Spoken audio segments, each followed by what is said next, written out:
I'm Austin. I'm Mike. We are the test drivers. And we put tech through its paces. And oh boy, was Hell Week real, my friend.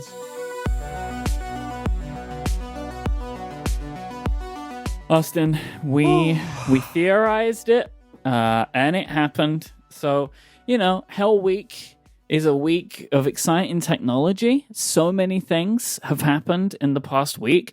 I think it was basically everything we thought would happen. So, we knew the next-gen consoles were coming out. We're going to talk about those.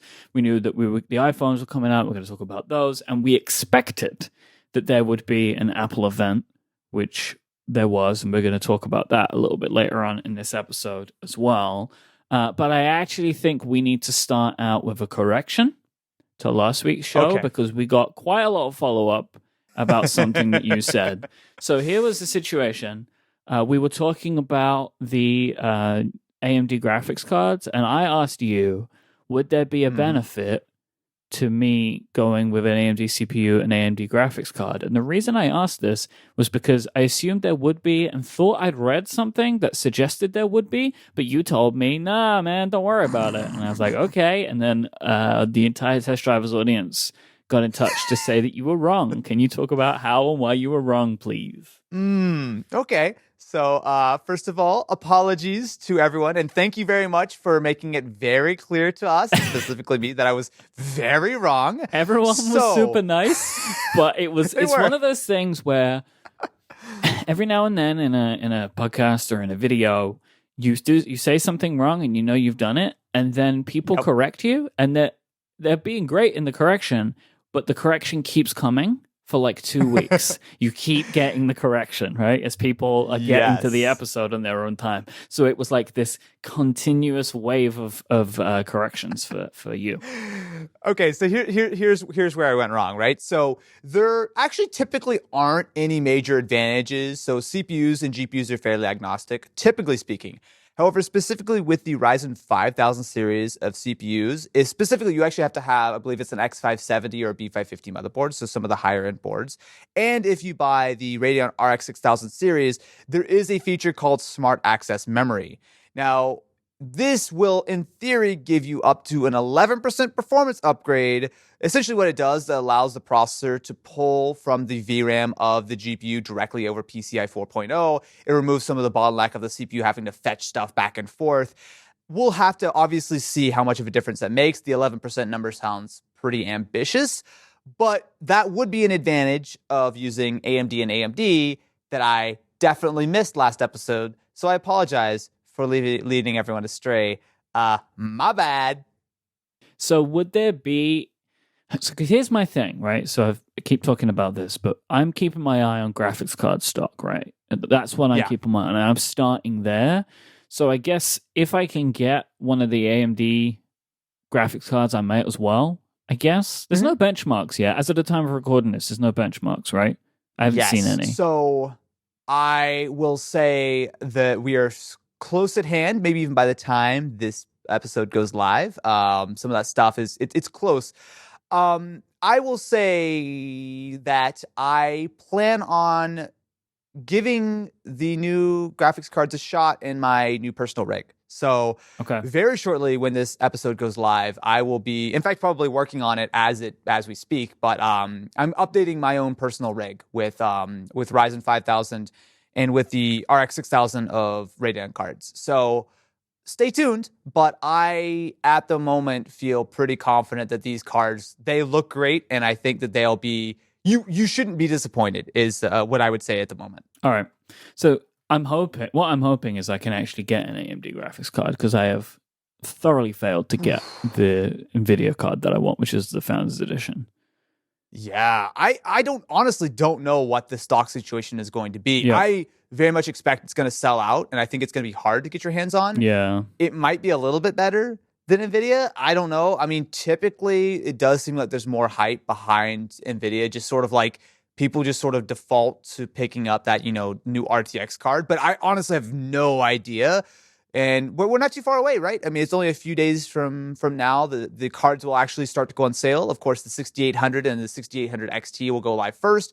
And the 6900 XT, which is A little bit, probably more of a dubious upgrade since it's a lot more expensive for not a ton more performance. We'll be Yeah. going live a little bit later. But that being said, there's clearly a lot of hype. I'm going like with my preferred purchases, very middle of the pack. That's what I want to go for Yeah. because I don't need or want the bleeding edge, and what I buy, I would like to use for a while, right? So I'm trying to go like middle of the road. Dude, I think you would be so happy with a 3080 or something like the 6800 XT. Like that's really this sweet spot when you look at price to performance with these things. There's a lot that you're getting, and I think when you go up to the 6900 XT or the 3090, it becomes very quickly like, oh, you're paying tons more money for a little bump of performance. Like if you want to have the sort of the I have the best gaming PC, I'm Linus Tech Tip Sebastian approach, then by all means go for it. But I think most rational people will be perfectly happy with the 3080 or the 6800 XT, or even one step below, like a 3070 or 6800. Like these are all very, very powerful pieces of hardware. This isn't the best transition because I don't really know how powerful this hardware is, but I've seen a bunch of videos and articles about the Razer Book. Yeah. So this is what Razer's attempt to make a regular laptop, right? Like a professionals, creatives laptop, not focused around gaming. Yes, this is the first non-gaming Razer laptop, which, to be fair, the original version of the Razer Blade Stealth wasn't really a gaming laptop either. It had Thunderbolt, but it was. But they positioned it as such, though, right? Like even though it maybe wasn't spec the way that you would necessarily want for that. Yeah. So we've got one in the office. To be fair, we have a pre-production sample, which has a number of, pre-production issues. Specifically, we can't benchmark it or anything because it just simply is not up to full speed. But the time that we've spent with it, I'm actually impressed, right? So it's very much in this sort of mold of a Razer Blade Stealth. So it's a 13-inch laptop. It's a little different. The hardware is completely different as far as it's a 16 by 10 aspect ratio.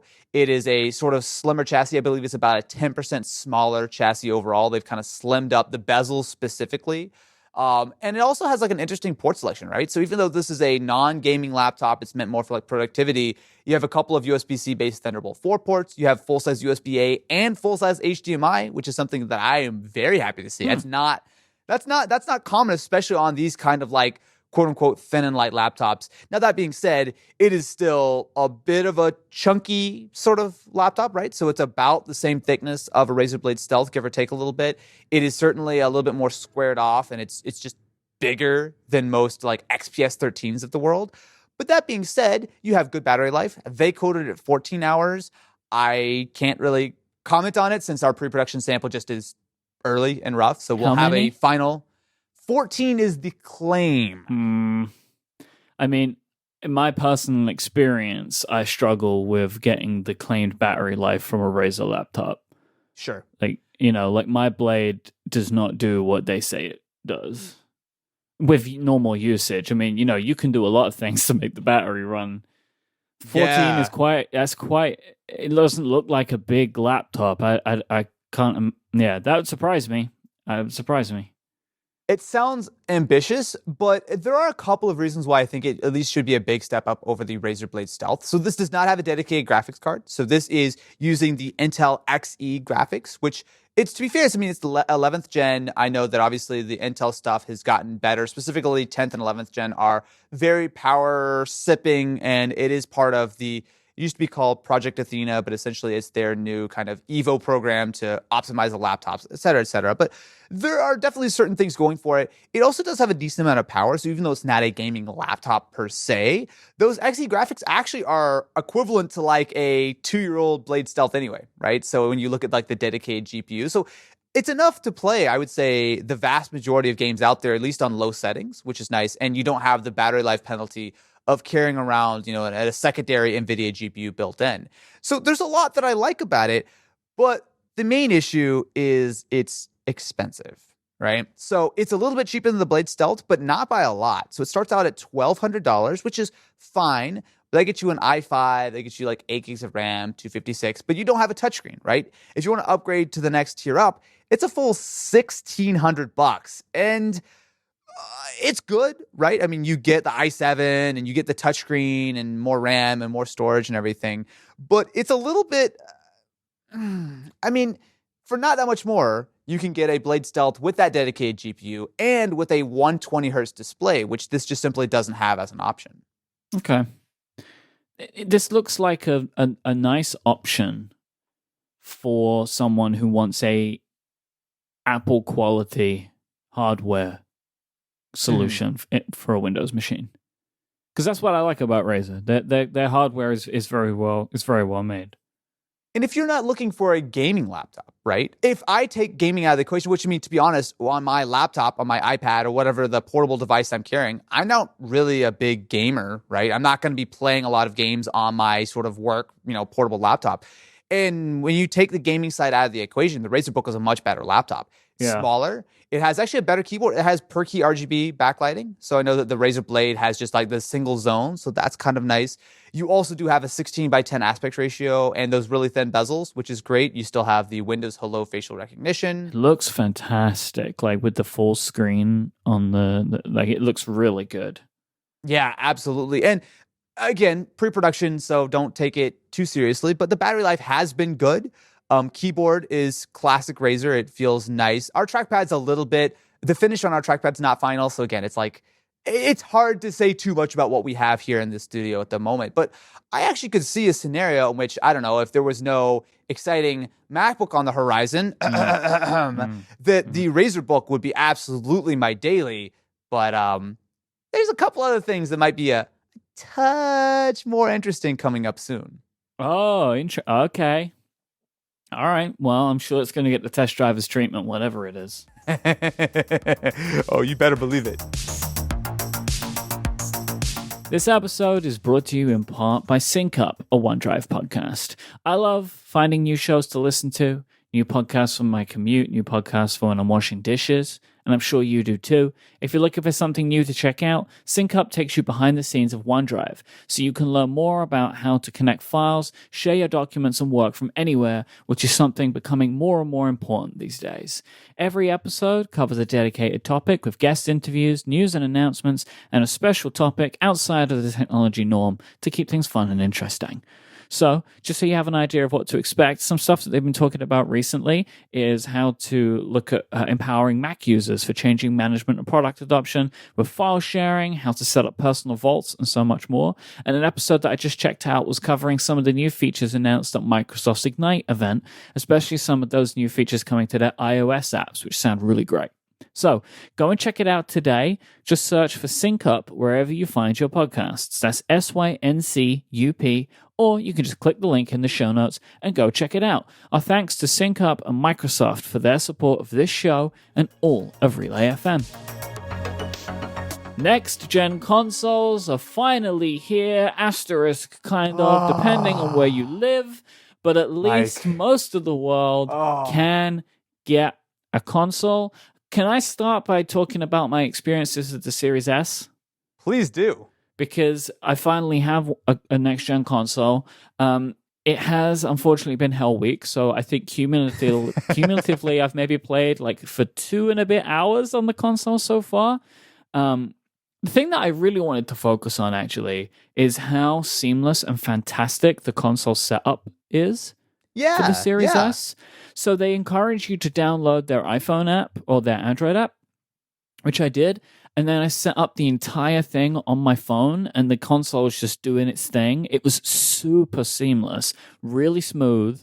I didn't have to, I have complicated passwords or whatever, and I could use my password manager on my phone to just copy it in, which would have been, I always dread setting up consoles and stuff like these days when I'm thinking, am I going to have to take 20 tries at getting this 17 character password, into the device, using a controller. It's I love that I could do all of that really easily. It was fantastic. And just as a way to just first run of consoles always feels like a nightmare, but this was super seamless. I thought it was really great. I played a couple of games so far. I've spent a little bit of time in Forza Horizon because it just seems to be the game I always play when trying out anything Xbox related. It's such a good game. Horizon 4 is so good. It's really good. And I thought, because one thing I found tricky is trying to work out which games actually make the most of the next generation improvements. Mm-hmm.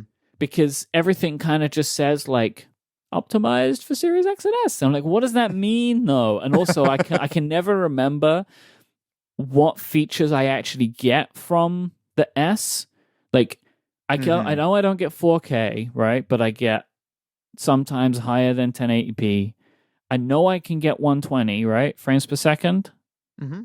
And that's kind of, I do struggle to get my head around. It doesn't matter how many videos of yours I watch. I can never remember exactly what I get out of this. But the me getting this console anyway was to it was really kind of just like on a luck, right? Like it was cheap enough. I already pay for Games Pass. I may as well have something, and I'm going to put this in my studio with my old TV. Like I have a early 4K TV, so like it's not very good. It's like the one that you plugged your Spider-Man PS4 into. Yes, the one that I plugged the Spider-Man PS4 into the wrong HDMI port.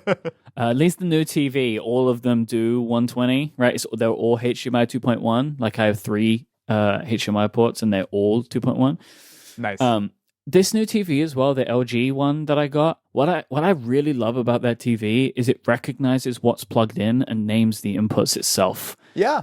When it did that, it's such a small thing, but it's like, oh my god, I love that so much. They're not just HDMI 1, 2, and 3 anymore because I'm too lazy to name them.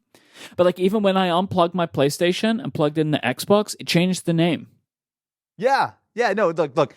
WebOS has come a long way on these LG TVs. And I do think LG has, generally speaking, had some of the better support for these consoles. So we have not only the Nano Cell in the office, which we did a video on, but also we have a couple of the OLEDs at home and, at the office and stuff. And I've had pretty much flawless support across the board.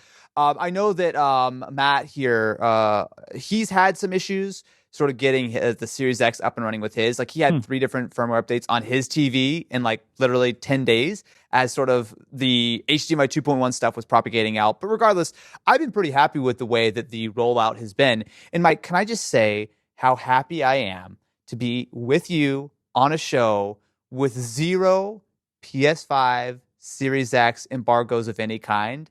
I feel like a weight has been lifted. You are free, there's no my secrets. Friend. It's out. People have them in their hands. It's been like I've had to second guess every word I've said about these consoles for I feel like 9 months at this point.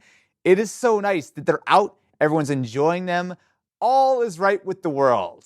Unless you can't get a PS5. I'm sorry. Yeah, man. Bots and stuff, it's just making everything terrible for everyone now. Like you can't buy anything anymore. Like bots are a thing in mechanical keyboard buying. Mm-hmm.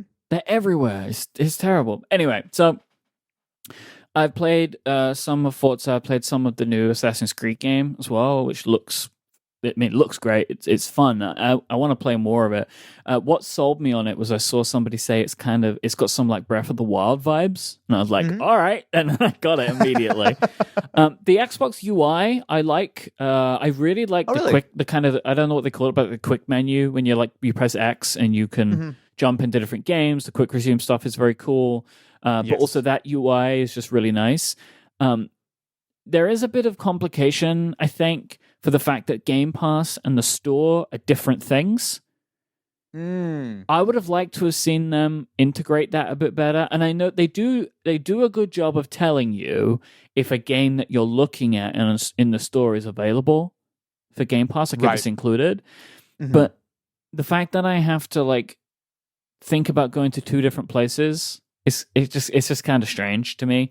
I would love to have seen them integrate that a bit more, especially considering the store has all kinds of stuff in it. Like I can buy TV shows for some reason. I don't know why I would do that on my Xbox, but I could do that if I want to. But yeah, everything else about it, right? Like it's super small. It looks great. The controller's really nice. I've always liked the Xbox controller.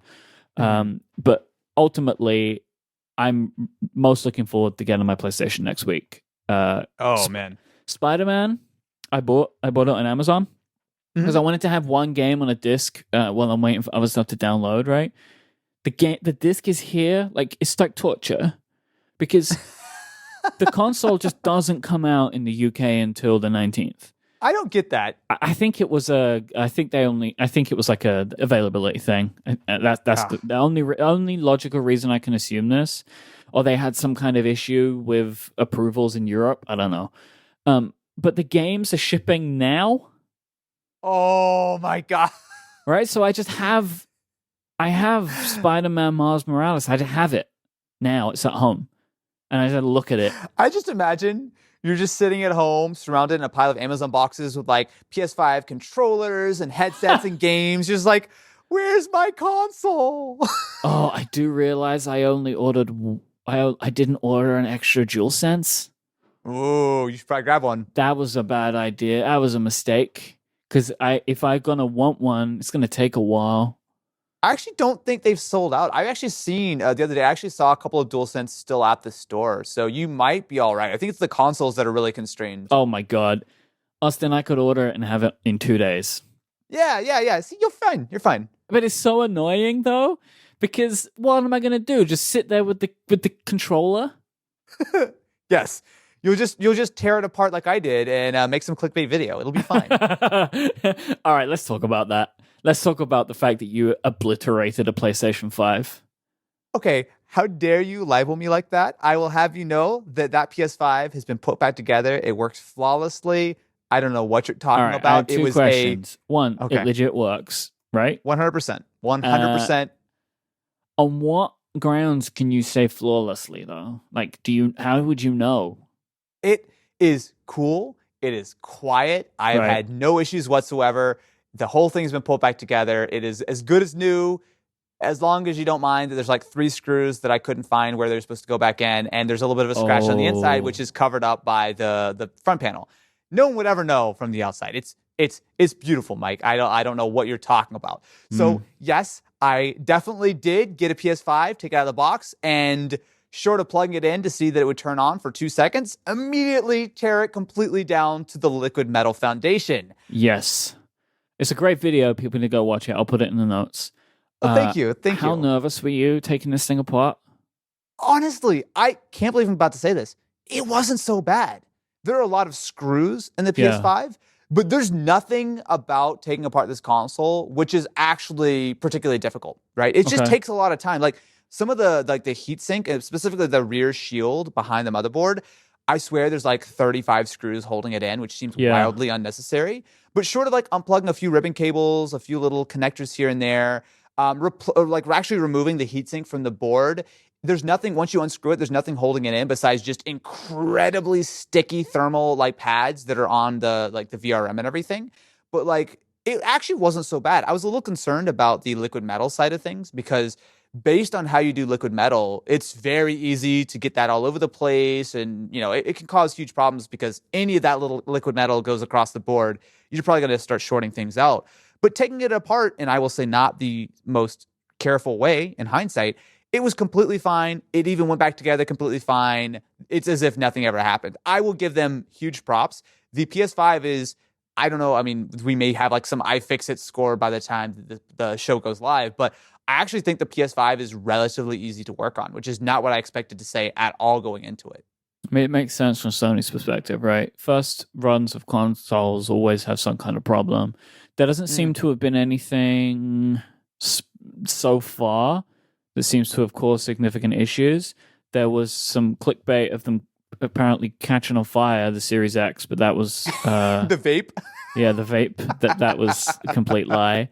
But it seems like the launch has gone pretty well so far, hardware-wise, but it's never usually, with consoles, it tends to be the big problems come later, right? Yes. Like the Red Ring of Death or whatever.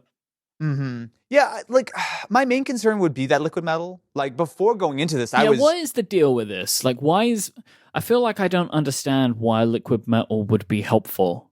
Like, what they're using it for cooling? Yeah. So essentially, anytime you have a processor or a GPU, whatever, you always have to have some kind of thermal interface material between the chip and the heatsink, right? Typically, you use usually like a paste or whatever, right? Exactly. Yeah. The thing is, thermal paste, and there are different kinds, but thermal paste does a good job. But if you want to get the maximum performance out of it, something like liquid metal does a significantly better job of just transferring the heat off of the chip and onto the heatsink, right? It's a much better material. The problem is that what makes liquid metal sort of interesting, and actually, I should know this. I actually don't know what kind of metal it is. I don't know if it's like gallium or something. I have no idea what kind of metal it is, but it's a type of metal that is essentially it's liquid at room temperature, right? Today I learned liquid metal was not a specific thing. No, it's Right, well, it is a liquid version of a metal that they've chosen. Just in my yeah. mind, it's kind of like, oh, that's liquid metal. We all know what that is. It's the metal that's liquid. Duh, right? I've actually never thought about it. I actually don't know, yeah, like what kind of metal it is, or I assume that you can get different kinds from different things. I've actually never thought about the brand of it. But regardless, I mean, you can touch it. I mean, it's literally like liquid, you know? I mean, You you can shouldn't kind of touch it. move it around. As I took it apart, so there's a little foam like border around the chip on the PS5, which keeps it from going everywhere.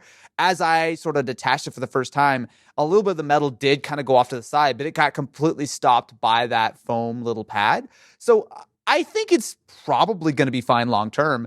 Obviously, I mean, look, I'm not going to lie. I definitely thought about taking all that the liquid metal off, putting thermal paste on, and trying to do a side by side with the PS5 with like that had been completely unmodified. But I quickly realized that would be an absolute nightmare to try to test to see what the differences are, since unlike a PC, I can't check temperatures or anything like that. So, maybe a video for another time. But Yeah. I'm sure that Sony are using that for a reason, even if it gives them another 5%, performance improvement and, heat dissipation or whatever the case is. It feels like the trickiest of the potential options. So you've got to assume that for them to want to have gone this route, there must be a good reason for it.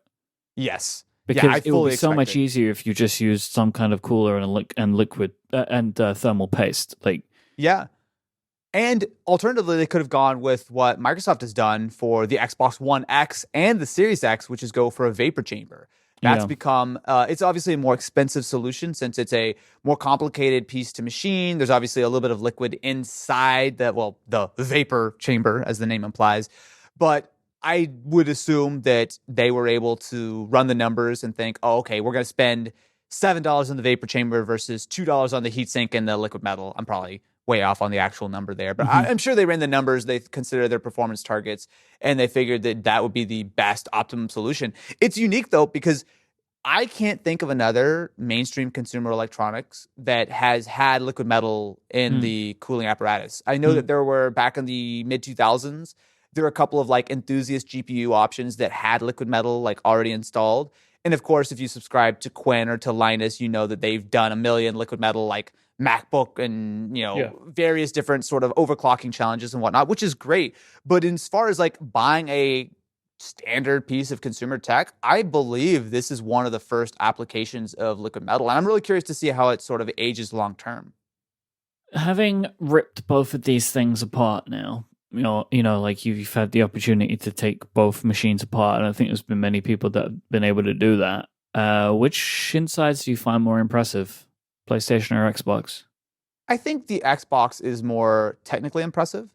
The thing is, the PS5, that is a short of the liquid metal, which is exciting. It's an evolution of standard console design, right? It's Right. not wildly different than the way that the PS4 or even the PS3 was designed, right? I mean, it has a lot more in common as opposed to like a gaming PC. It actually has more in common with something like a gaming laptop, in that Right. it's a very dense sort of surface area. You've got like your main motherboard. You've got a huge heatsink. I will say the PS5 heatsink is massive and heavy. There's even a little like secondary heatsink on the backside to cool. It kind of looks like the console is that big, so they could put the heatsink in there. Oh, 100%, right? Yeah, like it looks like that's the reason it is that size, which is such an interesting thought. Yeah. Whereas there's nothing wrong with that. But when you look at what they've done on the Series X, it's a way more complicated design, right? Having two boards by itself adds so much complication. Having that sort of like mid chassis, that little mid plate that sort of bridges the two together, not only is that a huge heatsink, big and heavy and I'm sure expensive, but on top of all of that, then you're also bolting on a vapor chamber to it. That I have no doubt is a significantly more expensive proposition to put together.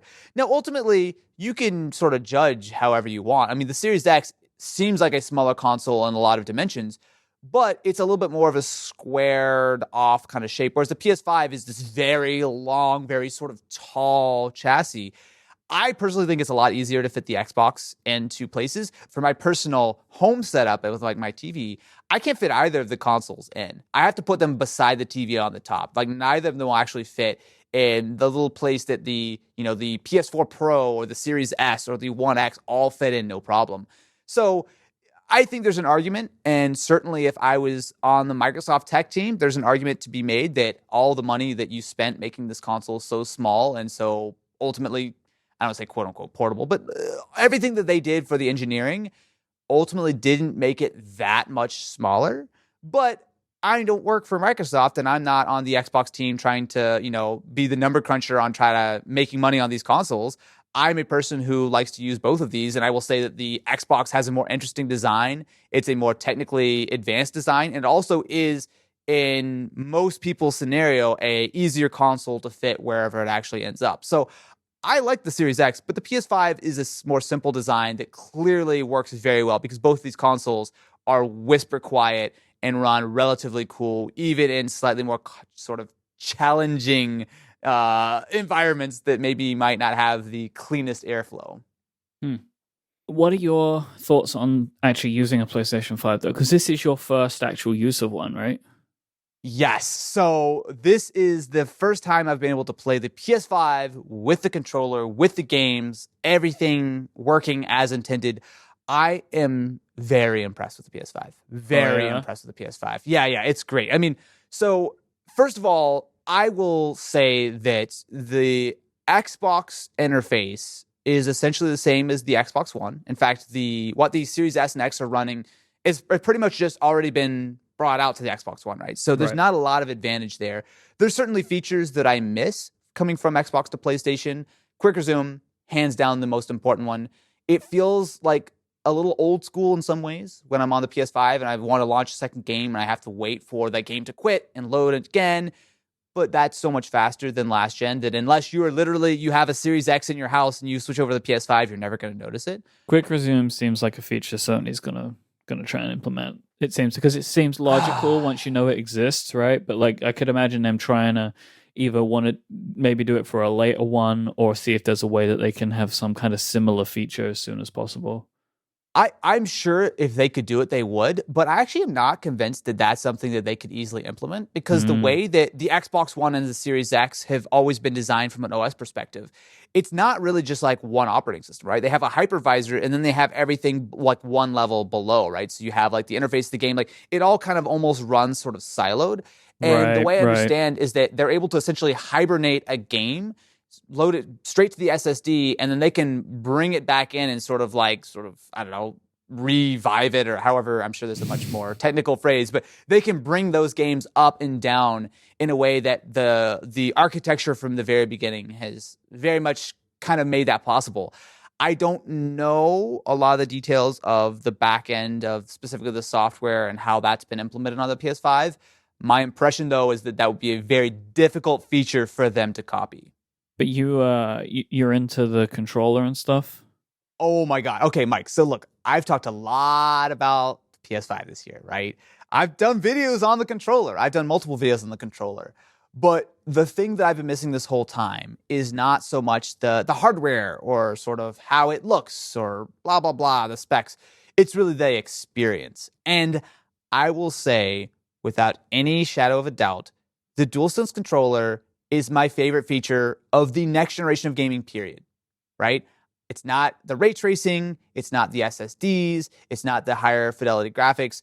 The DualSense controller is completely and totally game-changing. I come from a background where I have traditionally liked the Xbox One controller over the PS4, right? I liked the 360 more than the PS3 controller. I like the Xbox One controller more than the PS4, right?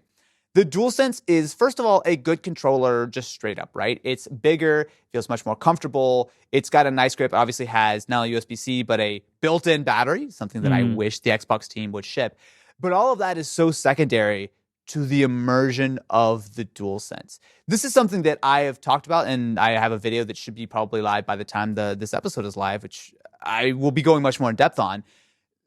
there's a lot that I can talk about and show in a podcast or in a video or whatever, but nothing will replace the experience of you holding the DualSense and experiencing it, because it does so much to bring you into the game. So, Mike, when your PS5 shows up, very first thing you should do, launch Astro's Playroom. Okay, because that's basically like the PlayStation have always, not always, but they've very frequently had these game experiences that they've created, which are purely to sell you on the technology. Yep. You know, like they did it with PSVR. They create stuff. You know, I've known them to do this kind of stuff in the past, and it feels like Astro's Playroom is what they've done here, right? Do you remember the first time you played Wii Sports? Yeah. That's what Astro's Playroom feels like to me. Okay, I'm into it. I mean, you were saying something I've had a bunch of people tell me, right? Which is this exact thing. Like, you gotta play Astro's Playroom. So, Astro's Playroom is half controller demo, half actually pretty fun little like platforming style game. There are a few things that it does a really good job of showing. So as soon as you launch it, it will run you through a little controller demo, right? Which is literally designed to make you go, oh, holy that's amazing. So there are a few elements of the controller that really feel next level, right? First of all is the vibration. So other consoles, of course, have had this. I mean, even the Switch has HD Rumble, which is pretty good, but this is totally next level, because essentially what it gives you is almost like a full 3D sort of map of vibration on the controller. So I can feel, for example, when you're playing Demon's Souls, right? Every time you take a step, I feel left foot, right foot on the controller, right? So I feel the left side, the right side vibrate. And one of the great demos inside Astro's Playroom is that they actually it fills up with a bunch of little Astro bots, and you start shaking the controller around. And I swear, if you close your eyes, you can absolutely imagine a bunch of these little dudes trying to get out of the controller, right? Like as you shake it from side to side and back and forth, it absolutely feels like you're holding a box with a bunch of little things inside it. It is. Let me ask you though about the left foot, right foot thing. That feels like it would be too much. Is it immersive enough that it feels natural? Yes. Yeah. Okay. So I very quickly forgot about it. It's literally like that first opening 10 seconds where you're like one step, one step, one step. And you're like, oh, I can feel this. And then you almost immediately ignore it. But it's like something that it gives you that extra level of immersion. I don't know if you've ever tried, there are some things I know in the racing sim community, I think there's this thing called the butt kicker, which is literally I think it attaches to the sub of the audio of the game, but essentially just will vibrate your seat during when you drive over a rumble strip on the track or whatever. Stuff like that has always been interesting, and force feedback and whatnot. But having that full, I keep calling it 3D. I don't think that's necessarily the right phrase, but having that full presence in the controller, it really is something special. But that's only part of it, right? Because there's also the triggers. So the triggers, we have seen a very early version of this last generation with the Xbox One with the impulse triggers, which were especially you play Forza or something, you can kind of feel the triggers will vibrate a little bit if, you lock your brakes in Forza, or, you start spinning the tires or whatever. You get a little bit of that sensation, but the PS5 takes that to a completely different level. So first of all, the controllers, specifically the triggers, are actually they have software based feedback. So a good example is if you're playing Call of Duty or something, right? Instead of just being a linear push, they can actually in software program in halfway down, you have a click, right? So you kind of have to you have a lot of pressure, and then you'll hit it almost like how it feels when you press a mechanical keyboard, right? When you feel that sort of pressure, pressure, pressure, and then all of a sudden it impacts, and all of a sudden it you feel the click, right? You can get that, and it's completely customizable. So a game like Dirt 5, the right side, so my throttle was way, way stiffer than my brake, which to be fair is probably the opposite of the way it actually should be. But still, it is wild to feel not only the feedback, but how different things can be. In Astro's Playroom, there's a demo where essentially you're a spring. So essentially you kind of you hold down the right trigger, use the left stick to kind of lean back and forth, and you let go. The way that feels, you can absolutely, when you're playing that game, you feel like you're compressing a spring and you're releasing it, right? It is wild, man. It is wild. I am very intrigued. I'm very intrigued to try this controller stuff out, because it really does feel like Sony have had a very smart idea in understanding that potentially what it is to be next generation is to rethink more than just the hardware of the game's console itself and the games. Mm-hmm. Like Sony have tried, I think, quite a few times over the last few years to add things to the controller, like when they added that little touchpad, and Mm-hmm. pretty much the only game I think I ever tried that used it was Uncharted 3 or whatever, and it just sucked. Like, it just wasn't what I wanted. Or like when they put the touchpad on the Vita, Yeah. like it seems like they've always tried to find ways to extend the gameplay that way, or like the 6-axis controller. But it kind of sounds like this is maybe the first time that they've really landed on something that works, that does what they're trying to achieve. Yeah, and there's other stuff. So like those are like the big headline features, but then you have things like the speaker, right? I've actually seen like pretty good use on a few of the games, like Astro's Playroom, of course.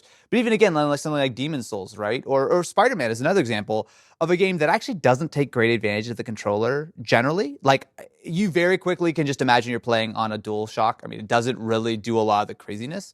But that being said, I mean, even like having that audio there, having the motion sensing, right, of being able to kind of tilt the controller back and forth. There are a lot of things that are nice. Of course, you have the microphone built in as well. But it feels like the most complete controller to me. And it really does. It pushes this next gen in a way that I wasn't expecting, because it's so easy to think about the ray tracing, and so much of what I liked about the Xbox was that it felt like the Xbox 1.5, but like in a good way, right? Like, it was everything that was good about last generation, but so much faster, so much snappier, with fewer barriers to entry and smoother, right? So instead of going for more pixels or whatever, you're going for smoother performance with improved visuals like ray tracing. But it was so much more about like the games that you already enjoy looking better, running faster, being smoother, being easier to access. But on the PS5, it's a different story, because you get all of those same features with, of course, a couple of minor exceptions, like the lack of being able to use quick resume. But the controller brings you in so much more. It's really a trip, man. Like, I thought that would be good. I was expecting it to be kind of like, oh, okay, cool. Maybe this will be, neck and neck with the Xbox controller, and you'll get a little bit more of a kind of a sensation of being in the game. But spending time with it, and I mean, if you play through an hour of Astro's Playroom and you are not convinced by this controller, I don't know what to say, because that to me was like, oh my God, this is my next gen moment. This is what I felt like the first time I tried to go bowling in Wii Sports. It really was just like, wow. This episode of The Test Drivers is brought to you by MailRoute. Bad actors threaten your business with spam and viruses, and they're even more sophisticated in 2020. Email traffic has tripled as companies have increased the number of employees working from home on residential networks, and as administrators look to mitigate associated risks to their businesses, your biggest vulnerability is probably your email, and this is where MailRoute can help. When it comes to handling business email, there are a number of things that are vitally important: security, speed, uptime, and a streamlined workflow. Well, MailRoute solves all of these problems. MailRoute's team was the first to build an email filtering service back in 1997, and they've been focused exclusively on email security for 23 years. MailRoute is the only service to provide one-click sync with both Office 365 and G Suite for simple and safe migration. Their API-level integration ports your data from 365 directly into MailRoute, so there is no need to duplicate your workload to activate this protection, and they also meet federal compliance standards, including NIST 800-171 for Department of Defense contractors. I'm sure that's very important to you if you know what that means. I don't know what that means. Admins enjoy real-time log searches and real-time reporting in their custom dashboard, and your dashboard also includes granular controls to stop spam and phishing attempts, plus viruses, ransomware, and malware. So, try MailRoute today and get 10% off the lifetime of your account by going to mailroute.net/testdrivers. You can even get a 30-day free trial with no credit card required. Go to mailroute.net/testdrivers to start protecting your business today. MailRoute, making email better. Our thanks to MailRoute for their support of this show and Relay FM. So, we both got the iPhones we wanted? Maybe. You have a 12 mini, I have a 12 Max. My 12 Max arrived today, so you're very much going to be getting my first impressions on this. Hot off the press. Straight up, this is the most premium looking and feeling iPhone I have ever used. I think it is already like my favorite design. It's unbelievable. It's so beautiful. It's so nice to hold. This phone is massive, but that's what I wanted. Yeah. Yeah, I'm into it big time. I got the gold one, Oh, and nice. it looks great. Like when I look at the phone straight on, it just looks like my iPhone, right? But then when I catch it from the side a little bit, get some of that gold because I'm going caseless. Big time, love it. So you're committing to caseless. Yeah, I've been doing it with my 11 Pro for ages now. So I have a pop socket on the back, which helps me a lot. And that's what I'm going to go with. This phone feels much easier to hold because the surface area of the stainless steel sides is greater because it's flat. Oh, interesting. So for me, it feels easier to hold. Like it feels much more grippy because I'm able to grip more of it with my fingers and my thumbs. So it feels nicer to me to hold that way. And I think it looks great. The camera module is ginormous. I didn't realize until I actually gotten it in my hands that how much bigger it is than all of the other iPhone 12 models. Because that was my first instinct when they were talking about like the different telephoto and the bigger main sensor. I'm like, wait a minute, if that all fits in the same size, why don't you put that on like at least the 12 Pro? But then when you see it in person, you're like, oh wait, no, this is just way bigger, full stop. Yeah, I think that was the thing that I don't really think anyone had a concept of that until the phone started arriving, right? It's like, oh no, it's not just a bigger sensor, it's actually a bigger camera module, which makes some sense, but I didn't really think about it. It does, yeah. Because I'm a pop socket user, I don't use and can't use MagSafe because I stick the pop socket to the back of the phone. Come on, that's not gonna last though, right? They've got to have a MagSafe pop socket, right? Like Pop socket is saying they're working on something, but I'm gonna wait until I see on that one. That just seems like such a no-brainer. My wife loves using her pop socket too. I'm just like, look, you can use an old pop socket, but like that seems like the perfect, if the magnet is strong enough, if they can work out a way to make that work. That's like the dream for pop socket. It's gotta be, right? Well, I mean, like they've said, yeah, we're working on it, but they've said nothing and shown nothing more than saying, yeah, we're working on it. So I don't know if they were kind of just like, yeah, we'll work it out, and they have absolutely no plan and they're trying to work it out. But I like it. It works fine for me. And MagSafe seems cool, but I already have like charging solutions. You know, I have like a dock on my desk, a dock on my bedside that plugs in with lightning, so I'm not in any rush to move, but I will keep my eye on whatever pop socket does, and I will want to try it out, just so I can, when I have to move to MagSafe, which I expect will happen one day, then I'll be ready for it. It's hard for me so far to tell like performance differences and camera stuff. I've tinkered around with the camera a little bit. I can see a difference between the two, but I could see a difference between just in using my wife's 12 Pro a little bit because she's had that for a couple of weeks now, right? And I can see differences. I mean, I assume it's HDR3 is what I'm seeing most. It's just like the colors of the images look a little different.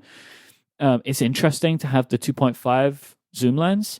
Again, like I need to see like, am I going to prefer that? I don't know yet. Like to two, am I going to see much of a difference? I don't know. But like take photos side by side and I can see it. The selfie camera is so much better because it can use night mode now. So indoor selfies are vastly superior for quality and detail, which I love that. I love that they're doing that. And that's, you know, I'm sure you're going to see those across the entire line, but it's something that I hadn't really played around with too much. And again, like, you know, echoing the stuff that I've tried before, I think that night mode portraits are really cool. And I'm keen to see, I really want to play around with the Pro RAW that just came into the beta, into 12.3. So I'm looking forward to when some apps support that, just to see again, like, what can I really push this camera system to do? But for me, like, I'm excited about it because most of my images, especially at the moment, are indoors. And it seems like that's where the real benefits of the 12 Pro Max are. It's indoor photography is where that sensor's really uh, gonna like do its best stuff because it's for low light scenarios. So yeah, I will report back on the camera if I have anything specific to say about it. But for me, I always want the biggest phone anyway, so it's just a benefit if there's any change in camera performance. Yeah, absolutely. And I think that's the thing. Like, Apple didn't really overhype the difference between the 12 and the 12 Pro and the 12 Pro Max cameras. And I think that was for good reason because the differences can be subtle sometimes, right? I Mm-hmm. mean, with the bigger sensor, you do get better low light performance. So the shutter speed might be a little bit quicker. You might not have to jump into night mode quite so often, but you shouldn't expect huge jumps, right? And even I think coming from the 11 to the 12 generation, I would say it's a modest upgrade. It's certainly not anywhere near as big as the difference going from like the 10s to the 11, which I really felt like was like a huge revolutionary change. It was just so much better. Yeah. But I'm really excited about the Mini, man. So I've had some time to spend with a review unit of the Mini this week. My personal Mini arrives today. It is good, right? So have you had a chance to put your hands on a Mini yet? I have not. No. It is a little bit smaller than I would personally like, but I am totally okay with it, right? So it does kind of fit sort of interestingly alongside something like the 4.7-inch iPhones like the SE2 and the 6 and that whole generation and the iPhone 5S. It, to me, especially not having used the iPhone 5S and the original SE, like that kind of 4-inch iPhone in a long time, the second I picked up the Mini, I'm like, oh, this feels familiar, right? The sides, I mean, even the way the antenna band is done, it feels so similar. Now, when you actually put it side by side, you realize, oh, okay, it's a little bit bigger. But it's the same thing when I was a kid and I thought that every house had 50-foot ceilings because I was 3 feet tall. It's just like, you know how it is. After some time apart, you get sort of fond memories of that PS1 game that you thought looked lifelike, and you play now, and you're like, oh, that's 7 polygons, cool. But the Mini, I think, is, in fact, I'll take that back. Not even just the Mini.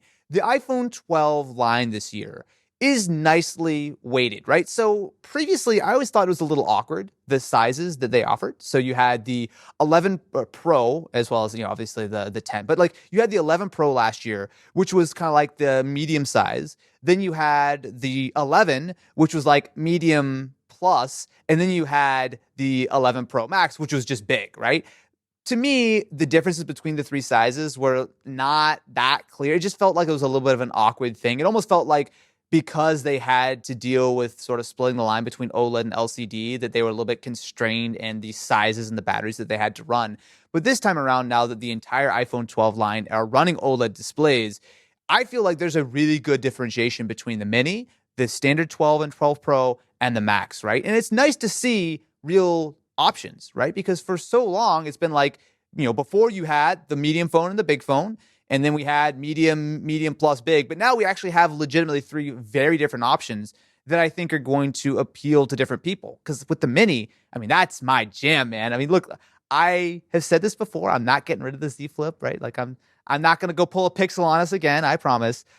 But the Mini feels immediately so much nicer to use for me personally compared to the 11 Pro that I was using before. Right, like the size feels good, just the portability of it, just the idea that I can hold it in one hand so comfortably, man. Like there's something real there. There's something real there.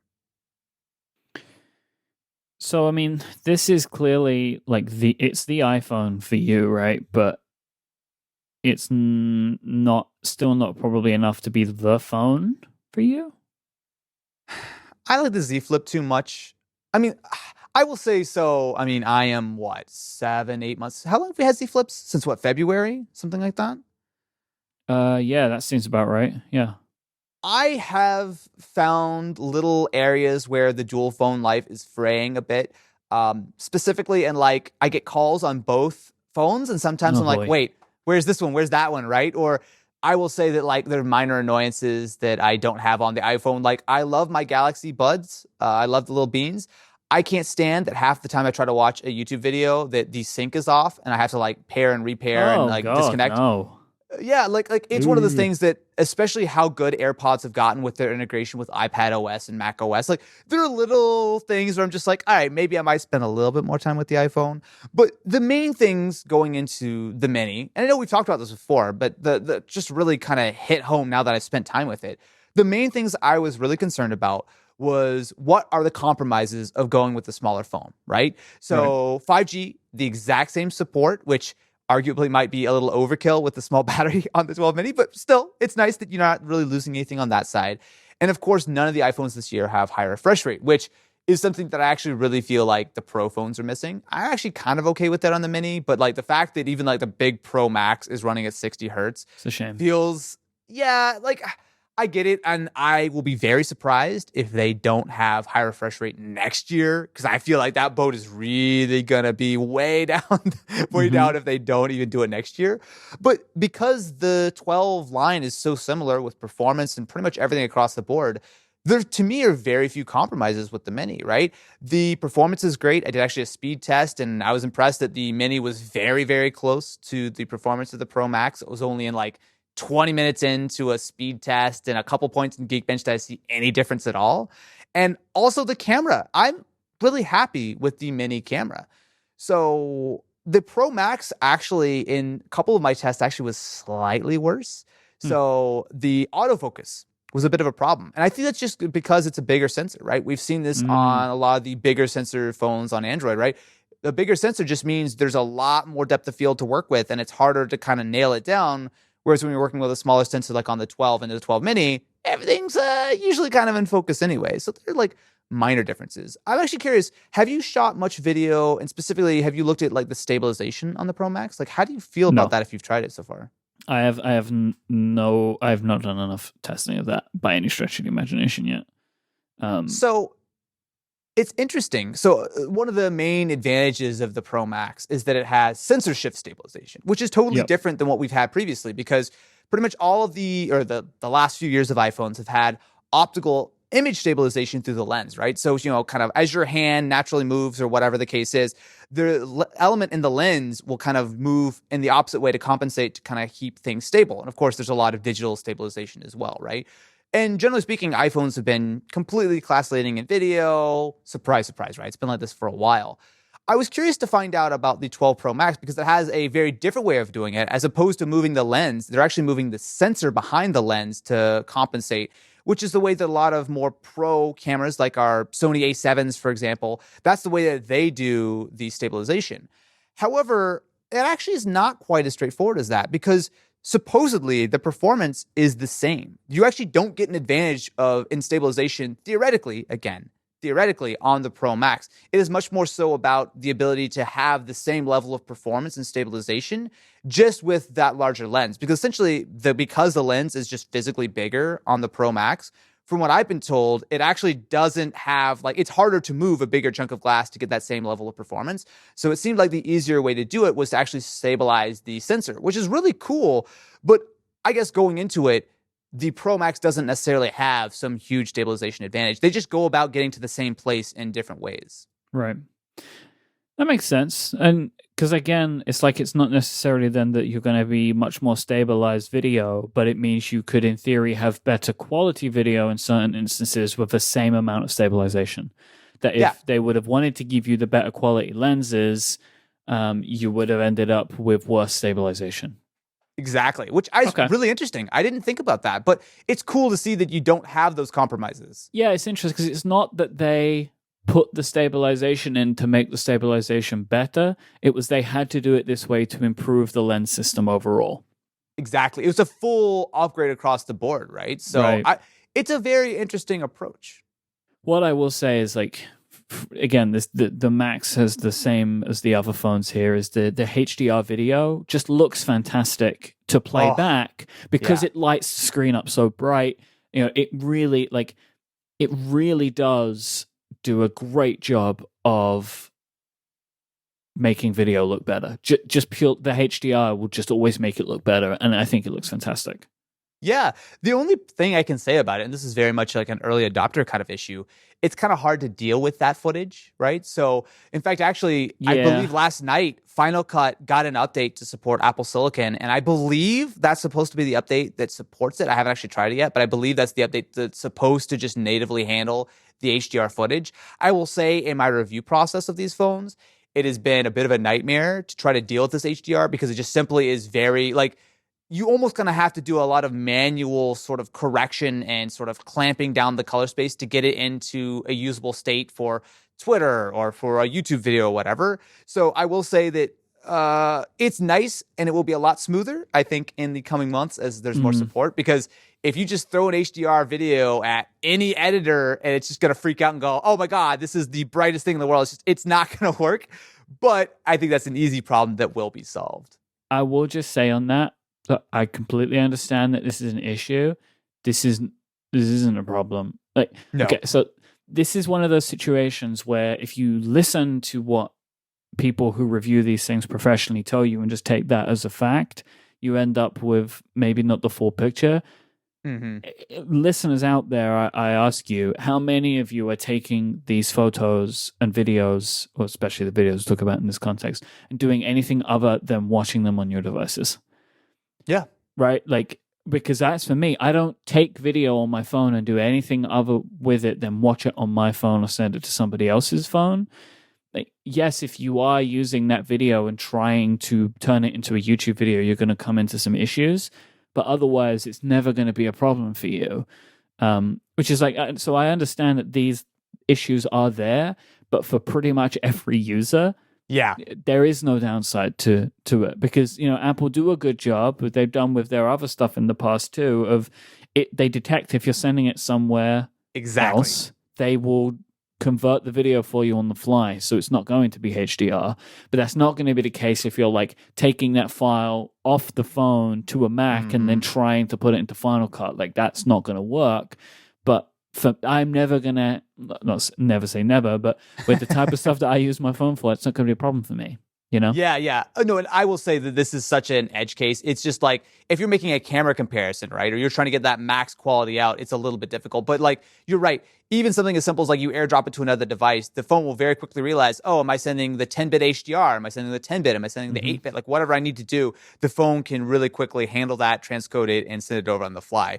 So yeah, it's certainly a very nice thing to have. And again, with these updates, I think that you'll be able to actually use this video for, you know, quote unquote professional use, right? I'm excited to get that high quality 10-bit footage off of the phone in a smooth way, drop it into my timeline. I mean, look, I don't think it's a surprise to most people that we use a lot of iPhones in production, right? We shoot, I would say 90% of our thumbnails on iPhone, on still, with the still side of things, where ProRAW is going to be helpful.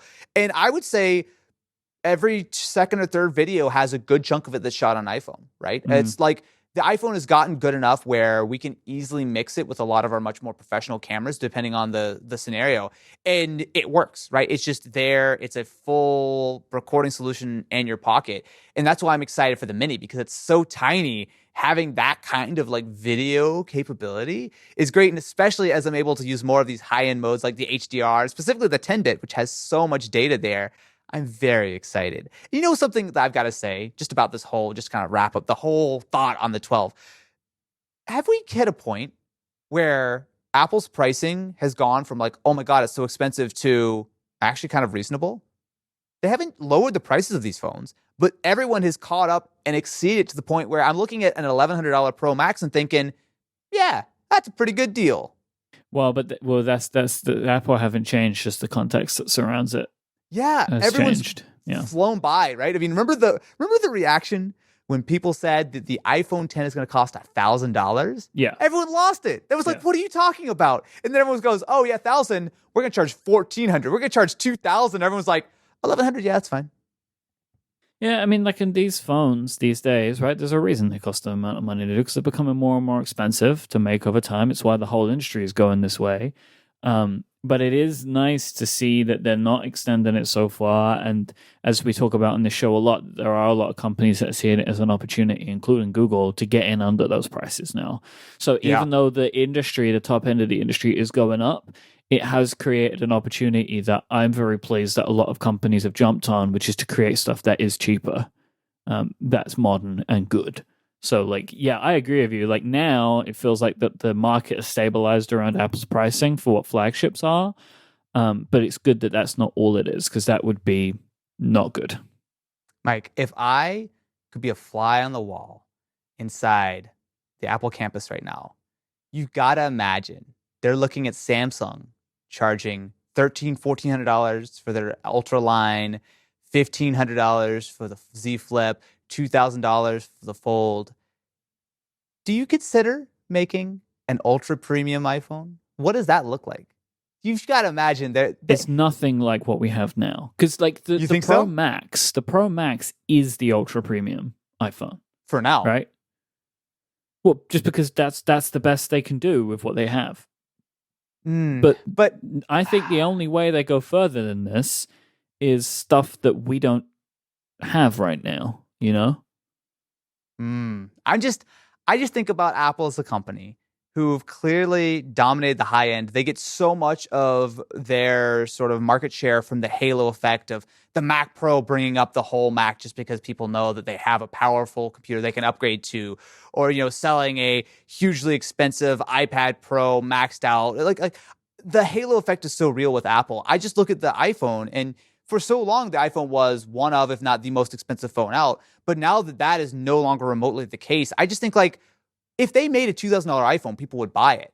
But imagine what would they do if they had that much more money to play with, right? Is it a different form factor? Is it some crazy, like, detachable camera? Like, I just imagine all these, like, wild, crazy ideas that that they've got, like, lurking in Johnny Ive's old lab or something that, like, I don't know. I just think about it and go, like, I'm very curious to see 1-2 years from now what that next level up iPhone is. It might not be the same. It might just be Pro Max XXL, but I don't know. I look at that price and I think that there's got to be something there. But hey, for now, they're pretty reasonable. I mean, you assume that's they have prototype foldable devices somewhere inside of that campus. Mm-hmm.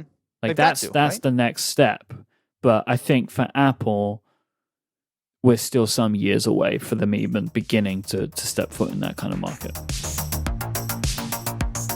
This episode is brought to you by Pingdom from SolarWinds. While you've been listening to this show, how would you know if your website had gone down? Would you know if customers couldn't click that buy now button or access your most recent content? You might stumble across the problem by luck, someone might email you, but that's no good. You want a reliable system, something that's going to tell you when everything's running great on your website, and more importantly, when it isn't. That's why you need Pingdom. Pingdom detect more than 400,000 outages every day across the web. That is over 13 million a month. Pingdom help keep your sites and the sites that you love online. It doesn't matter how big your company is, whether it's just one of you, maybe it's you're a startup, maybe you're a Fortune 500 company. If you have something online, you want people to be able to access it. So if something bad happens, you want to know, and that is why you need alerts about critical website issues. Pingdom will let you customize how you're alerted and who is alerted depending on the severity of the outage, so you can have the right person on call to fix it. Plus, they'll track and analyze your website's load time so you can see what's affecting your user experience, allowing you to make tweaks and optimizations. If you have a site of any size, you need Pingdom. They have a no-fuss approach to get started. All you need to do is give them the URL that you want to monitor, and they'll take care of everything else.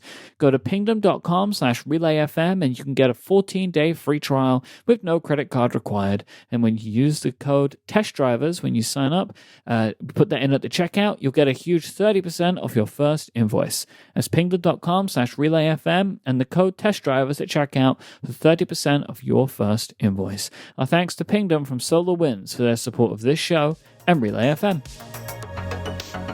Oh boy, it happened. Apple Silicon in a Mac. We can now call it what it is, the M1 chip. When we're recording this, neither me or Austin have them. We'll probably have devices kind of around the time the show publishes.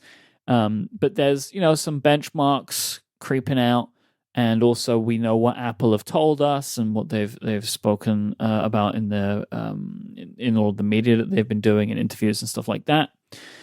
Effectively, the M1 chip is Apple's first foray into making their own chip for a Mac, Depending on what machine it's in, you're looking for between 2 to 5 times performance gains on CPU or GPU from the machines that they are replacing. My favorite statistic to kind of put some of this into context. So the CPU itself is broken down. It's an 8-core CPU, and it's broken down into 2 sets of 4. Apple have been doing this on their iPhones and iPads for a while. They have 4 high-performance cores and 4 efficiency cores. So when you're doing something intensive, you fire up the high-performance cores. Most of the time, your machine will be running from the efficiency cores. This allows them to give you great battery life and also to give you the performance when you need it. It's a clever design. But my favorite statistic from the presentation is that the 4 efficiency cores, so the slower cores in this 8-core GPU, just those 4 efficiency cores are faster than the Intel chip in the previous MacBook Air. What a flex, man. What a flex. It is the big, that was, you could tell like it's their favorite stat as well, because they didn't do a lot of like Intel bashing in the presentation, but this was, you know, because you can say like 2 to 5 times faster across the whole, but this was like a very specific, like the dual core processor that's in the MacBook Air, we destroy it with our efficiency cores. Oof. Benchmarks are also starting to come out, which is basically pegging these chips in the MacBook Air, the 13-inch MacBook Pro, and the Mac Mini. Basically, these are faster than all of the laptops that Apple currently sell with Intel chips in them, rivaling some of the desktop chips. And this is in the M1 chip is very much Apple's entry-level chip. It's in a cheaper Mac Mini, so they've created a cheaper Mac Mini, which is silver, while the other Mac Mini is space gray. It's an interesting little detail there. The entry-level MacBook Pro, they still have a bunch of Intel MacBook Pros available, and they've replaced all the MacBook Airs with this, because the MacBook Air is the entry-level laptop. And they've also in the MacBook Air taken the fan out, and it's still performing at the level that it's performing at. I mean, my word, Austin, these things look bananas. Now, I am someone who's very heavy in the Apple camp, right? So for me, like whatever they're doing here is like, it is that 2 to 5 times faster performance on anything I'm using regularly. As someone who also focuses a lot on what's happening in the PC space, what is your read on what Apple has announced? This is, I think, the biggest shot across the Intel AMD, but specifically on the Intel side, I've ever seen. I think you look at the way that AMD has kind of caught up in a big way, but then you look at Apple. Like, look, none of this is actually that surprising. If you look, actually, there's an excellent AnonTech article we'll have in the show notes that kind of breaks down. They specifically look at the A14 inside the new iPhone 12s, but that is very much the base for the M1. So similar to what we've seen with like the A12X, being just a bigger version, it very much seems like the M1 is kind of like just a bigger version of what we already have in the iPhone. But looking at some of the numbers and seeing how there's one specific chart where over the last handful of years, every single year, the iPhone and the SoC has gone up, up, up, up in pretty much a straight line, right? Whereas everything else is kind of like, 5%, 10%, 15%. Like literally it went from being like a few years ago, like half or less the performance of the best Intel CPUs out there to at least on a single thread basis, beating them out, right? And that is wild to me. And that, to be fair, is a 5-watt iPhone chip that they're comparing to high-end laptop chips on the Intel side, or of course, like things like Ryzen, what they're able to do with tons and tons of power. It is mind-blowing, right? And I think that that's a great article too, if you really want to get into the technical details of explaining how they're able to get to this performance, right? Because it's not necessarily like, they're running this thing at 6 gigahertz or whatever. They have built a massive, wide, very high-performing core, and the entire CPU just feels like it's a full multiple generations ahead of what anyone else is doing, between the way that they're handling the memory, between the way they handle the cache, the unified memory architecture where the CPU and GPU can all pull from the same pool. Of course, you also have things like the neural engine, which I think is almost kind of like a bonus at this point. Like, this thing is nuts. Now, am I going to say that every single one of the benchmarks and specifically the slides that they displayed at the event are particularly representative? No. I think every time you give me a chart without any kind of guidance, if you say PC laptop chip and no numbers or lines like that, I cannot get down with, especially when you smooth out those curves to be perfect. Like, those charts, I will say, not well done. Well, because it's not in their interest to do it, though, right? But I think the thing about those charts is those charts are very vague and they look pretty, and that's what they're doing. But I think it's very clear at this point that they're not lying, right? Because when you look at the like a 1687 single core and 7433 multi core score in Geekbench 5, there's not a lot you can compare that to. I mean, that makes the iMac Pro look a little jealous. Yes. So you start looking at like Geekbench 5 scores and really the only stuff that's higher than it is serious desktop CPU stuff. Which is running at like an order of magnitude higher levels of power, right? Yep. That's just crazy town. So I will say, look, I have no doubt that while if it were me, I would probably have liked to see a little bit more granularity versus we're faster than 98% of PCs. Like there's a lot of kind of hyperbole there. Yeah, because that 2% is big, Yeah. like as in like that 2%. It's like, yeah, you're faster than 98%, but that 2% is really powerful, right? So it's like and then 98. I mean, what are 70% of those computers like 2-year-old HP streams with like $50 specs? What like, look. I can put that aside for a minute. I know that's why a lot of people kind of latched on. But if you just ignore that and you talk about the actual numbers and the specs that they gave, you look at the benchmarks, you just look at your common sense based on how things have tracked over the years. Now that these chips have been unleashed to have their full potential in macOS, because look, as much as I love a powerful iPhone, the iPhones have not really taken full advantage of the chips for a while. Even the iPad, I think, does a decent job, but like they don't. The headroom is so massive in for what the phones and what the tasks that people put these things through. It's like, yeah, you can, if you want to, push these things, but you're not doing it. On a Mac, you will be pushing them more often. Absolutely, right? I mean, I don't ever think about, am I hitting 100% CPU usage on the iPad, right? I don't think 90% of the apps on the iPad would even do that if I tried, right? Maybe I'm rendering a video, but even then, right? But I know on the Mac that when I'm using it, it's still, that old Steve Jobs analogy of it's like a truck, right? I mean, you're using it for its full potential of I'm rendering video, I'm transcoding stuff, I'm dealing with these huge like data sets and whatnot, right? And I think that that's where we're really seeing the advantages of this M1 chip.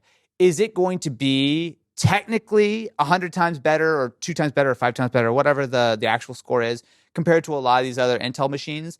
I'm not completely convinced. I don't think it's necessarily going to be 5 times better graphics performance or whatever the case is. I think some of those numbers were a little bit overcooked. But even if you double the performance, that's crazy. Like if you just double the performance, that is a massive, massive step forward. When we're used to in the PC space seeing single-digit performance increases every year, right? 5%. It's pretty good. 10%. That's great. I mean, we just talked about all the Ryzen stuff, right? That was a huge deal that they were into the single digits barely of increased performance, right? I mean, those are huge, huge numbers. And when you compare that to doubling and tripling the performance, that's ridiculous. I can't even, I don't think in my lifetime I've ever seen this kind of performance leap.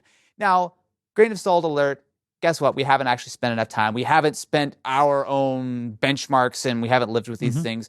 And there will absolutely be. And again, because it's like Geekbench is great, but nobody's job is Geekbench, right? And again, it's like, so it can mean plus or minus, right? Like if you are editing video, how much faster will Final Cut work for you?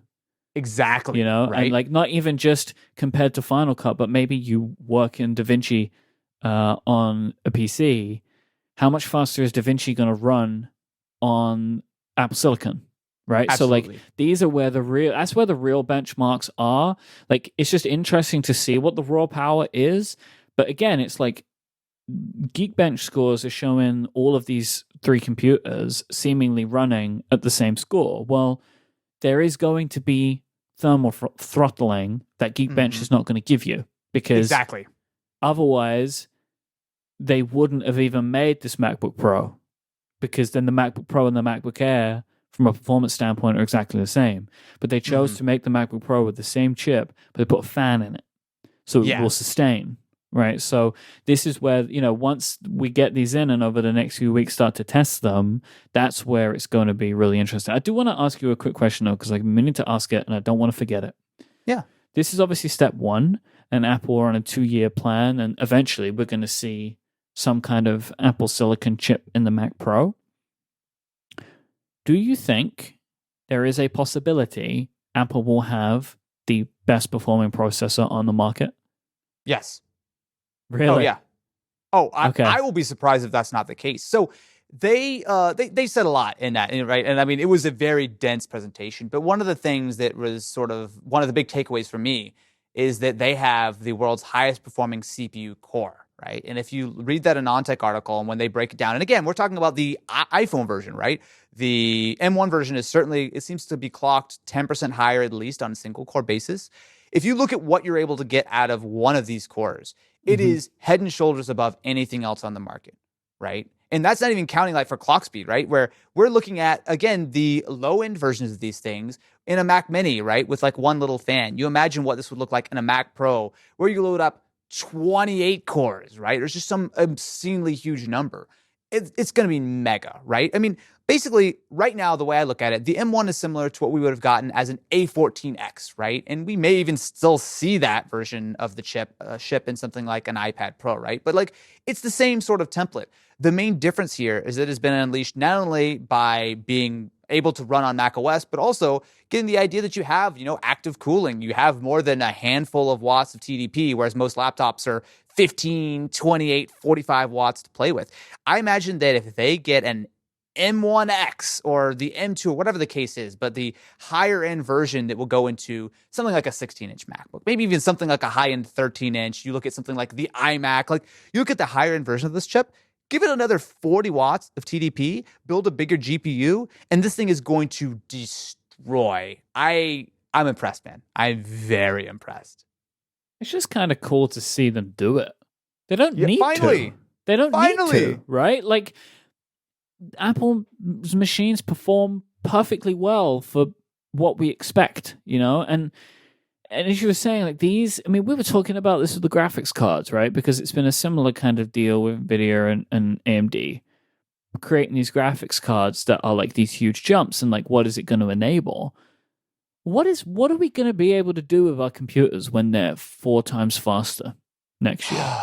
I mean, I will say for me, I'm going to jump onto this now. I'm not even waiting until next year. So my current setup is I use an 11-inch iPad Pro, which I know we've discussed many times, as my sort of my portable laptop. It's got LTE. It's what I kind of use to write the show notes and do a lot of my sort of admin tasks. And then I have a 16-inch MacBook, which generally lives either at home or on my desk at work, and I have it plugged into a USB-C, either USB-C or Thunderbolt display, right? That's my setup at the moment. I have already committed. I've already ordered myself a maxed out 13-inch MacBook Pro. And that is going to be, I'm going to give it a real shot of being my everything machine, right? I want to try to edit on that. I'm very excited. We actually have, so we've been using the new Sony A7S, which has a very video focused kind of workflow, of course, but we've been using the new Sony A7S III. Phenomenal camera. It's great, but it shoots high bitrate 10-bit H.265, right? So it's a codec which is great for being very compressed and you've got a lot of great data, but the 16-inch MacBook Pro, I have the maxed out version. It kind of chugs, right? I can edit it, but as soon as I add any effects, as soon as I get more of a complicated timeline, it kind of falls down. And on the flip side, I look at like what Jonathan Morrison is doing, where he's editing that same footage that's making my 16-inch MacBook cry on his iPhone, and it's exporting quickly and it's running smoothly. If I get that kind of performance out of any of these MacBooks, but specifically the 13-inch Pro, which seems like kind of the best sort of all-around workflow, I mean, dude, that might be it, right? I might just live that 13-inch MacBook life for a while. Yeah, I also have a MacBook Pro on the way, and I'm going to be doing all of my editing on that machine when it arrives to see like how fast can I export the audio, how fast can I convert stuff. And one of the benefits I have is a lot of my tools will run native to M1. Same. But it's even seeming like applications that run in translation in Rosetta 2, they're still working faster than they were on Intel, even though they're not native to the platform. And part of that reason that Apple is saying is like applications that use the frameworks that Apple provide will get the benefit, because Apple, the system provided frameworks and the system provided tools will be running at full speed, even if some of the other stuff isn't. Yeah, and I think that's going to be one of the big questions because, like, I totally expect there to be speed bumps. It's not going to be a perfect transition, but I do think about the apps like Photoshop, right? So Photoshop is not supported on Apple Silicon yet, so it is running in the sort of the Intel version in the back compat, which seems, I mean, we obviously haven't tried it yet, but it seems like it'll probably be fine. I think about specifically a lot of my workflow because I do work inside Final Cut, which has been fully optimized, but things like how are my plugins going to run? How is something like my Red plugin, which is something which is obviously very CPU intensive and something that makes any of the machines we have in the office struggle running completely natively?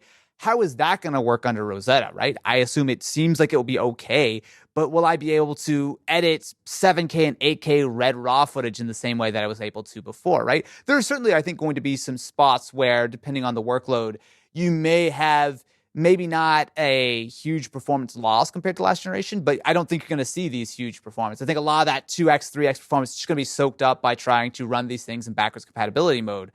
But if I can do everything that I was doing before, at least relatively well, and a lot of things much better, I mean, come on, how can you argue with that? I mean, sure, there's like little things to complain about, but I don't know. Do you think that you can fully switch over to Apple Silicon? Like, are there any tools or any concerns you have about maybe like not having as many Thunderbolt ports or whatever that could cause a problem for you right now? My only issue right now is moving to Big Sur. Yeah. Because some of the audio tools that I use aren't running completely well. The compatibility with Big Sur is a little shaky for some tools that I use. So I would say in a few months' time, I would be comfortable moving my entire workflow to Apple Silicon. But like for right now, I will record the audio on my iMac Pro running Catalina and then take that audio and do the production work. And I'm very comfortable doing the production work on Big Sur and Apple Silicon because my main tool is Logic, which Apple makes. So I'm perfectly happy with that. But I'm going to give it a little bit more time before I would trust the recording to Big Sur, which is always very normal for me. Like I only upgraded to Catalina a couple of weeks ago on my iMac Pro. Oh, really? Yeah, with my machine that I am recording on, my production machine, I really don't want to subject it to potential bugs in the system. And there's always stuff that can affect with USB audio. It always seems to be a bit shaky. So I'll wait a long time. I only upgraded to Catalina because there was some Catalyst apps that I wanted to try because I was used to them on my Mac Mini. And then when I used my iMac at home, I didn't have them available. So that's why I upgraded. Otherwise, I wouldn't have changed this machine from High Sierra, I think it was on before that. So, but, I mean, I can't say anything. I'm recording on a MacBook Pro running Mojave right now. So yeah. There is a certain if it ain't broke, don't fix it type of thing. Two machines that are more dedicated to producing content.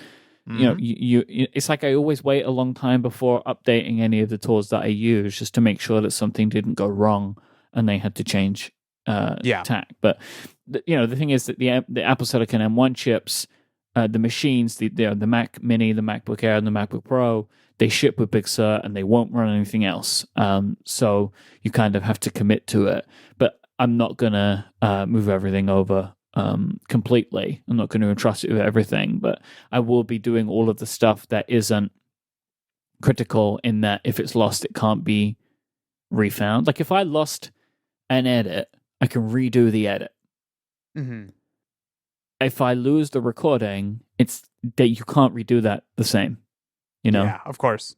So, I won't be going there, but I'm going to try it out for everything else. And I'm going to try and do what you're doing, especially that these apps, these machines run iOS apps. I'm going to try and use my Apple Silicon Mac for everything for a bit and see what that's like. Nice. So you're not concerned about like only having the two Thunderbolt ports as opposed to four? Like that's not going to cause any problems? Or 16 gigs of RAM is fine? Because I know you spend so much time, so many audio effects and stuff, I know eat up RAM. Is that going to be a problem for you? I don't know yet. Okay. Right? Because it's like how comparable is 16 gigabytes of unified memory to 16 gigabytes of RAM? I would say it's going to be roughly comparable to running an Intel integrated graphic because I mean, when you look at like say like the MacBook Pro I'm recording on right now, right? It's a 13-inch. It uses integrated graphics. That 8 gigs of RAM that's on here is being split up by the CPU and the GPU, right? So not all of that is necessarily addressable. Same thing on AMD and like I mean, anytime you have integrated graphics, you have to share that. So I would assume, I mean, apps may be a different size when they're compiled for Apple Silicon. They may take a different memory footprint, but I would assume it's going to be broadly comparable. That if you're able to work inside 16 gigs now, you'll probably be able to do it in the future. But I don't know. I mean, I guess we'll have to see. I will say that I usually edit on a 32 gig RAM machine. I don't think I will have any problems on 16, but I do find myself pretty regularly in like the 20, 25 gigs of RAM used when I'm in like a big edit. So we'll see if there's any slowdown there, but I'm not personally too concerned about it. No, I'm not. I mean, and we'll see, right? Like my iMac Pro that I'm sitting in front of has 64 gigabytes of RAM. Mm-hmm. That's very different, right? Like I have an 8-core Intel Xeon, right, with 64 gigabytes of RAM. All right, let's see. All right, let's see what you got, right? I'm going to sit side by side and I'm going to press export on a 2.5-hour episode of Cortex with over 1,500 cuts on it. Let's see what happens, right? Show me what you got, right? And I'm really excited to see what happens. Here comes the ultimate Mike Hurley Apple Silicon test. Stay tuned. This is genuinely like the only time that I really feel like I can genuinely benchmark stuff. I feel like I can actually do it, and I'm going to see what happens. I'm very excited. Well, so I guess stay tuned. We'll have the ultimate benchmarking duel of Apple Silicon coming soon.